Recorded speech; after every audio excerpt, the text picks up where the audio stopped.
നമസ്കാരം. ഇൻസൈഡിലേക്ക് സ്വാഗതം. കണ്ണൂർ മുൻ ADM ആയിരുന്ന നവീൻ ബാബുവിനെ മലയാളികൾ ഇതുവരെയും മറന്നിട്ടില്ല. നവീൻ ബാബുവിൻ്റെ മരണവുമായി ബന്ധപ്പെട്ട് ആരോപണ വിധേയയായ പ്രതിസ്ഥാനത്ത് നിൽക്കുന്ന കണ്ണൂരിലെ മുൻ ജില്ലാ പഞ്ചായത്ത് അധ്യക്ഷയും CPM നേതാവും ഒക്കെ ആയിട്ടുള്ള PP ദിവ്യക്കെതിരെ ഗുരുതരമായിട്ടുള്ള ആരോപണങ്ങൾ തന്നെയായിരുന്നു പിന്നാലെ ഉയർന്നു കേട്ടത്. എന്നാൽ അഴിമതിക്കാരനാക്കി നവീൻ ബാബുവിനെ ചിത്രീകരിക്കാൻ ശ്രമിച്ച PP ദിവ്യയാണ് ശരിക്കുള്ള അഴിമതിക്കാരിയെന്നും കോടിക്കണക്കിന് രൂപയുടെ അഴിമതിയും 4 ഏക്കറോളം ഭൂമിയും കൈവശപ്പെടുത്തിയത് എങ്ങനെയെന്നുമുള്ള ചോദ്യമാണ് KSU നേതാവ് ഈ ഘട്ടത്തിൽ PP ദിവ്യക്കെതിരെ ഉന്നയിക്കുന്ന ചോദ്യം. ഇതൊരു ചോദ്യമായി മാത്രമല്ല, പരാതിയായി തന്നെ തെളിവുകളടക്കം വിജിലൻസ് അന്വേഷണം ആവശ്യപ്പെട്ടുകൊണ്ട് KSU രംഗത്ത് വന്നിരിക്കുകയാണ്. PP ദിവ്യക്കെതിരെ വിജിലൻസ് ഡയറക്ടർക്ക് പരാതി നൽകിയിരിക്കുന്നു KSU സംസ്ഥാന vice president P. Muhammad Shamas. നേരത്തെ ദിവ്യയും ഷമാസും തമ്മിൽ വലിയൊരു വാക്ക് തർക്കം ഉടലെടുത്തിരുന്നു, വെല്ലുവിളികൾ ഉയർത്തിയിരുന്നു. ആ വെല്ലുവിളി ഏറ്റെടുത്തുകൊണ്ട് തന്നെയാണ് KSU നേതാവ് ഇപ്പോൾ വിജിലൻസിനെ സമീപിച്ചിരിക്കുന്നത്. PP ദിവ്യയുടെ ഭർത്താവുമായി ഇടപെട്ട പല ഇടപാടുകളിലും അഴിമതി ഉണ്ടെന്നാണ് KSUവിൻ്റെ ആരോപണം. അതേക്കുറിച്ച് സുതാര്യമായ ഒരു അന്വേഷണം നടത്തണമെന്ന ആവശ്യമാണ് KSU ഉയർത്തിയിരിക്കുന്നത്. Carton India alliance private limited എന്ന കമ്പനിക്ക് കോടികളുടെ കരാറ് കിട്ടിയതും എങ്ങനെയാണ് ആ കരാർ ലഭിച്ചതെന്നും കമ്പനി ഡയറക്ടറായിട്ടുള്ള മുഹമ്മദ് ആസിഫും PP ദിവ്യയുടെ ഭർത്താവ് VP അജിത്തും തമ്മിലുള്ള ബന്ധമെന്തെന്നും കണ്ണൂരിലെ പ്രമുഖ ടൂറിസ്റ്റ് കേന്ദ്രമായ പലക്കയം തട്ടിലിൽ 4 ഏക്കറോളം ഭൂമി എങ്ങനെ വാങ്ങിയെന്നുള്ളത് അന്വേഷിക്കണം എന്നുള്ളതാണ് ആവശ്യം.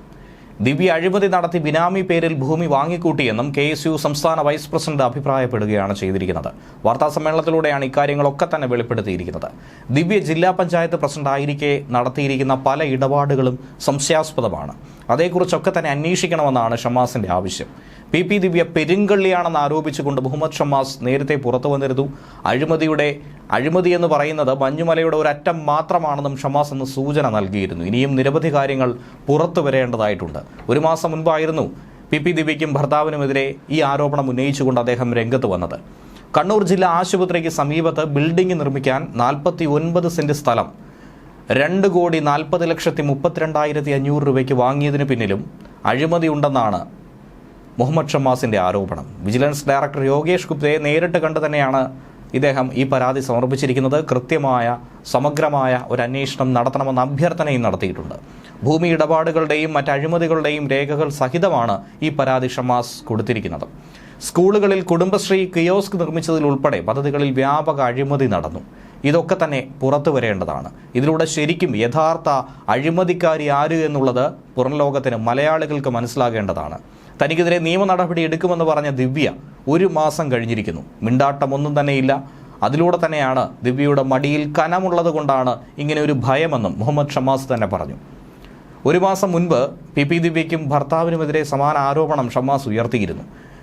ബിനാമി കമ്പനിയുമായി ചേർന്ന് ദിവ്യയുടെ ഭർത്താവ് 4 ഏക്കർ ഭൂമി വാങ്ങിയെന്നായിരുന്നു അന്നത്തെ ആരോപണം. എന്നാൽ തൻ്റെ ഭർത്താവ് ഏക്കർ കണക്കിന് ഭൂമി വാങ്ങിയെന്നത് ഷമാസ് തെളിയിക്കണമെന്ന വെല്ലുവിളി ഉയർത്തി. അത് തെളിയിക്കാനായി സാധിച്ചില്ലെങ്കിൽ നിയമ നടപടി സ്വീകരിക്കുമെന്നായിരുന്നു PP ദിവ്യ മറുപടിയായി പറഞ്ഞത്. എന്നാൽ അത് തെളിയിക്കുന്ന രേഖകളടക്കമാണ് വിജിലൻസ് ഡയറക്ടർക്ക് ഇപ്പോൾ പരാതി നൽകിയതായി സൂചന ലഭിക്കുന്നുണ്ട്. അങ്ങനെ വരുമ്പോൾ PP ദിവ്യ അടപടലം പെടുമെന്ന കാര്യവും ഇതിന് പിന്നാലെ KSU മുന്നറിയിപ്പ് നൽകുന്നു. കണ്ണൂർ മുൻ ADM ആയിരുന്ന നവീൻ ബാബുവിൻ്റെ മരണത്തിൽ PP ദിവ്യയെ പോലീസ് അറസ്റ്റ് ചെയ്തിരുന്നു. 11 ദിവസങ്ങൾക്ക് ശേഷമാണ് ദിവ്യയ്ക്ക് ജാമ്യം കിട്ടിയത്. എന്നാൽ ഈ സാഹചര്യത്തിൽ PP ദിവ്യ അഴിമതിക്കാരിയാണെന്നടക്കമുള്ള ചിത്രീകരണം KSU ഉയർത്തിക്കൊണ്ടുവരുന്ന ഘട്ടത്തിൽ പോലും അഴിമതിക്കാരനല്ല നവീൻ ബാബു എന്ന കാര്യം അടിവരയിട്ട് പറയുമ്പോഴും, അദ്ദേഹത്തിൻ്റെ മരണം ഒരു കൊലപാതകമാണെന്ന കാര്യം ആവർത്തിച്ച് കുടുംബം പറയുമ്പോഴും CPM ജില്ലാ സെക്രട്ടറി MV ജയരാജൻ ദിവ്യയെ സംരക്ഷിച്ചു പോരുകയാണ്. നവീൻ ബാബു കൈക്കൂലി വാങ്ങിയോ എന്നത് അന്വേഷിക്കണമെന്നാണ് അദ്ദേഹം ഈ അടുത്ത് പോലും എടുത്തു പറഞ്ഞത്. പൊതുവിൽ ജനം കരുതുന്നത് നവീൻ ബാബു ഒരു അഴിമതിക്കാരനല്ലെന്നാണ്. എന്നാൽ കൈക്കൂലി കൊടുത്തുവെന്ന കാര്യത്തിൽ പ്രശാന്തൻ ഉറച്ചു നിൽക്കുന്നുവെന്നാണ് ജയരാജൻ പറയുന്നത്. അതിൽ വസ്തുത എന്തെന്നുള്ളത് ജനത്തിനറിയണം. ആദ്യം കൈക്കൂലി വാങ്ങിയിട്ടുണ്ടോ എന്നത് തെളിയണമെന്നാണ് ഈ അവസാന നിമിഷം പോലും ജയരാജൻ്റെ നിലപാട്. അങ്ങനെ വാങ്ങിയില്ലെങ്കിൽ അത് ആർക്കാണ് കൊടുത്തതെന്ന് അറിയണമെന്നും അതിനുവേണ്ടി സമഗ്രമായ അന്വേഷണം നടത്തണമെന്നുമാണ് ജയരാജൻ പറയുന്നത്. പ്രശാന്തൻ കൊടുത്ത പരാതിയിൽ പറയുന്ന കാര്യങ്ങൾ ഗൗരവകരമായ അന്വേഷണം നടത്തണം. അദ്ദേഹം അതിൽ ഉറച്ചു നിൽക്കുന്നു. അദ്ദേഹം നുണപരിശോധനയ്ക്ക് തയ്യാറാണെന്ന് പറയുന്നു. അപ്പോൾ അതിലെ വസ്തുത ജനത്തിന് അറിയണം. എന്നാൽ പൊതുവിൽ ജനം കരുതുന്നത് നവീൻ ബാബു ഒരു അഴിമതിക്കാരനല്ല എന്നതാണ്. അതൊരു ഭാഗം. പ്രശാന്തൻ കൈക്കൂലി കൊടുത്തു വന്നതിന് അദ്ദേഹത്തിൻ്റെ കയ്യിൽ തെളിവുകളുണ്ടെന്നും ജയരാജൻ പറയുന്നു. അതുകൊണ്ടാണ് വസ്തുത പുറത്തു വരേണ്ടത്. താൻ നുണ പറയുന്ന ആളല്ലെന്ന് തെളിയിക്കാനുള്ള ബാധ്യതയുള്ളതുകൊണ്ടാണ് അദ്ദേഹം നുണ പരിശോധനയ്ക്ക് വിധേയനാകുന്നത്. നവീൻ ബാബു കേസിൽ അന്വേഷണമൊക്കെ കൃത്യമായി നടക്കുന്നു, അതിൽ വേറെ ആശങ്കയില്ലെന്നും ജയരാജൻ പറയുന്നു. പക്ഷേ ഒരു കുടുംബത്തിന് ഇതിനേക്കാൾ മെച്ചപ്പെട്ട അന്വേഷണം നടത്തേണ്ടതാണ്. പക്ഷേ CBI കൂട്ടിലടച്ച തത്തയാണെന്ന് ഈ അടുത്ത കാലത്ത് പോലും കോടതി വരെ പറഞ്ഞിട്ടുണ്ട്. ഈ ഉദ്യോഗസ്ഥനെ പറ്റി പൊതുവിൽ അഴിമതിക്കാരനാണെന്നുള്ള അഭിപ്രായമില്ല. കൈക്കൂലി കൊടുത്തയാൾ അത് കൊടുത്തിട്ടുണ്ടെന്നും പറയുന്നു. അതിൻ്റെ വസ്തുതയാണ് അറിയേണ്ടത്. കൈക്കൂലി വാങ്ങിയിട്ടുണ്ടെങ്കിൽ ആർക്കോ ഒരാൾക്ക് കൊടുത്തിട്ടുണ്ടെന്നുള്ളത് ഉറപ്പാണ്. കൈക്കൂലി വാങ്ങുന്ന ശീലമില്ലാത്തൊരു ഉദ്യോഗസ്ഥൻ കൈക്കൂലി ആരിൽ നിന്നെങ്കിലും വാങ്ങിയിട്ടുണ്ട് എന്നത് സത്യമെങ്കിൽ ആ പൈസ ആർക്കെങ്കിലും കൊടുക്കാൻ വേണ്ടിയിട്ടാകുമെന്നുള്ളത് ഉറപ്പല്ലേ എന്നാണ് ജയരാജൻ പറയുന്നത്. ഈ വിഷയം പല രീതിയിലേക്ക് വഴിതിരിച്ചു വിടുകയാണ്. ഒപ്പം ദിവ്യയെ എത്ര മാസമായി മാധ്യമങ്ങൾ കൊത്തിവലിച്ചുവെന്നും ഒരു സ്ത്രീ എന്ന പരിഗണന പോലും കൊടുത്തോ എന്നും ജയരാജൻ ചോദ്യമുയർത്തുകയാണ്. സോഷ്യൽ മീഡിയയിൽ വ്യക്തിഹത്യ നടത്തുന്ന എന്തെല്ലാമാണ് കൊടുത്തത്? അവൾക്കുമില്ലേ 10ാം ക്ലാസ്സിൽ പഠിക്കുന്ന ഒരു പെൺകുട്ടിയെന്നും ആ കുടുംബത്തിൻ്റെ സ്ഥിതി ആരെങ്കിലും ഒന്ന് നോക്കിയോ എന്നുകൂടിയാണ് ജയരാജൻ്റെ ചോദ്യം. തെറ്റ് തന്നെ എന്നുവെച്ച് ഇങ്ങനെ കൊത്തി വലിക്കണോ എന്നാണ് ജയരാജൻ്റെ ചോദ്യം.